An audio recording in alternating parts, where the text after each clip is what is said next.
बिस्मिल्लाहिर्रहमानिर्रहीम। अस्सलामुअलैकुम वरहमतुल्लाहि वबरकातुहू। डियर स्टूडेंट्स, उम्मीद है कि आप खैरियत से होंगे और दुआ है कि अल्लाह ताला हम सबको अपने हिफ्ज़ ईमान में रखे, आमीन। Unit number 6 structure of an atom का फर्स्ट टॉपिक जो है वो हम रीड कर रहे थे, जिसमें इलेक्ट्रॉन्स और प्रोटॉन्स के जो इम्पोर्टेंट की पॉइंट्स थे उन्हें हमने अंडरलाइन किया था और उम्मीद है कि आप लोग याद भी कर चुके होंगे।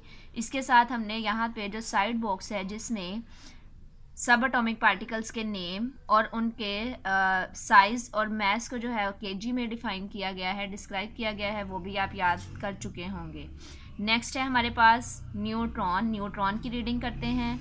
Neutron also resides in the nucleus of an atom. Proton और न्यूट्रॉन दोनों एटम के सेंट्रल पार्ट, जिसे हम न्यूक्लियस कहते हैं, वहाँ पे प्रेजेंट हैं। It was discovered by James Chadwick in 1932। और इसे डिस्कवर किसने किया था? जेम्स चैडविक ने 1932 में। It possesses no charge. अब हमने देखा था कि इलेक्ट्रॉन जो हैं वो नेगेटिवली चार्ज पार्टिकल्स हैं, प्रोटॉन्स जो हैं वो पॉजिटिवली चार्ज पार्टिकल्स हैं, और न्यूट्रॉन पे कोई चार्ज नहीं है। So it is electrically neutral. Neutron is almost same in mass and size to that of proton. अब ये हमने टेबल में भी देखा था कि इसका साइज और mass जो है प्रोटॉन और न्यूट्रॉन का वो ऑलमोस्ट सेम है। Although neutrons have no charge yet they play a great role in mass of an atom. अब नेक्स्ट है हमारे पास वेरी इंपॉर्टेंट शॉर्ट क्वेश्चन, जो बुक पे ही राइट डाउन करना है और यहीं से याद करना है।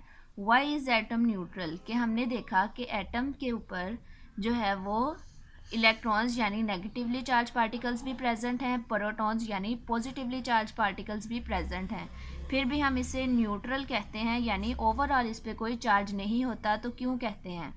Although atom carries negatively as well as positively charge particles, यानी उसमें इलेक्ट्रॉन्स भी प्रेजेंट हैं और प्रोटॉन्स भी प्रेजेंट हैं, लेकिन फिर भी ये न्यूट्रल है। तो इसकी रीज़न क्या है? The reason is oppositely charge particles are equal in number, यानी जितने उसमें नंबर ऑफ इलेक्ट्रॉन्स हैं उतने ही नंबर ऑफ प्रोटॉन्स हैं। फॉर एग्जांपल, किसी एटम में 5 जो हैं वो प्रोटॉन्स प्रेजेंट हैं, 5 ही इलेक्ट्रॉन्स प्रेजेंट हैं, यानी पॉजिटिव और नेगेटिव का यहाँ पे क्या मतलब है? प्रोटॉन्स और इलेक्ट्रॉन्स। तो ये सेम ऑपोजिट चार्ज पार्टिकल्स जो हैं ये एक दूसरे को कैंसिल कर देते हैं, एक दूसरे के इफेक्ट को। इस तरह ओवरऑल जो हमारे पास एटम के ऊपर चार्ज है वो कोई चार्ज नहीं है, यानी न्यूट्रल है। नेक्स्ट है think and solve. An atom contains 5 protons. एक एटम में कितने प्रोटॉन्स प्रेजेंट हैं? 5। We assume the atom as neutral, कि हम कहते हैं कि एटम जो है वो न्यूट्रल है। How many electrons it must have? तो उसके पास कितने इलेक्ट्रॉन्स जो हैं वो प्रेजेंट होने चाहिए कि हमारा जो एटम है वो न्यूट्रल होगा?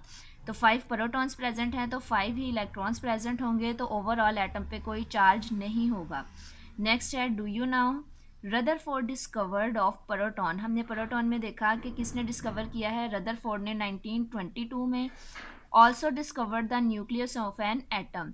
और रदरफोर्ड की डिस्कवरी में एक और बात आती है कि उसने एटम का जो न्यूक्लियस है वो भी रदरफोर्ड ने ही जो है वो डिस्कवर किया था, और प्रोटॉन्स भी रदरफोर्ड ने ही डिस्कवर किए थे।